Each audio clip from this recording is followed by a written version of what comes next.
Welcome back to Make It Mental, everybody. Today I ran into a dilemma. The dilemma. You ever run into a dilemma? A dilemma, that is. So here's a look at my cheese grater. It's installed. It's got another coat of epoxy over the top. I do have 4 fasteners, mechanical fasteners as well. This just gives me a nice smooth area, and why I dimpled it, you'd have to watch the other video. But like I said earlier, I run into a dilemma.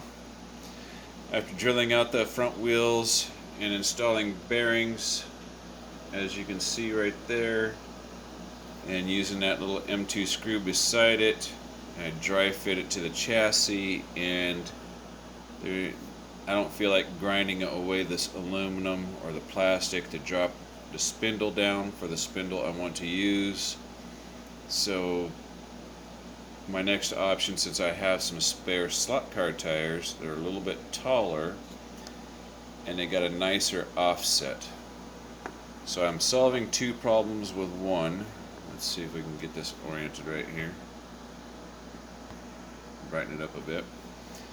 So now I can push the wheel further out and have room to drill a hole for that pivot point right there. And then do the same for the other wheel. Alright, I did have to drill this out. This is, I don't even know what size hole that is, but I had to drill it out for an M2 screw.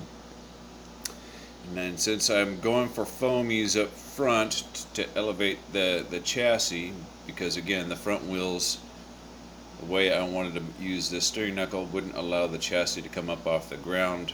You know, it's basically making a lowrider.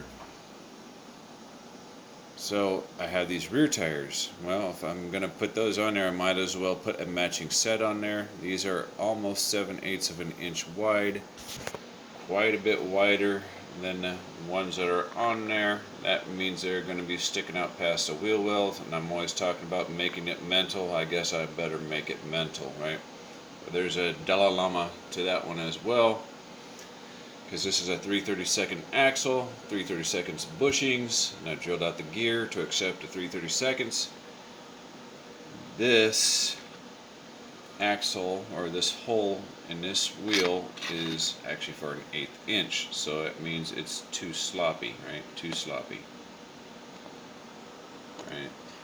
So I got this brass rod, or tube, excuse me. I got this brass tube that's just a hair bit too big. I'm thinking I can drill out this, then pound in the axle just a little bit on each side, and then that will give me a spacer to run these fat rear tires on this Porsche. I think we're definitely going to make it mental on this 1/32 scale build, if all works out as planned anyway.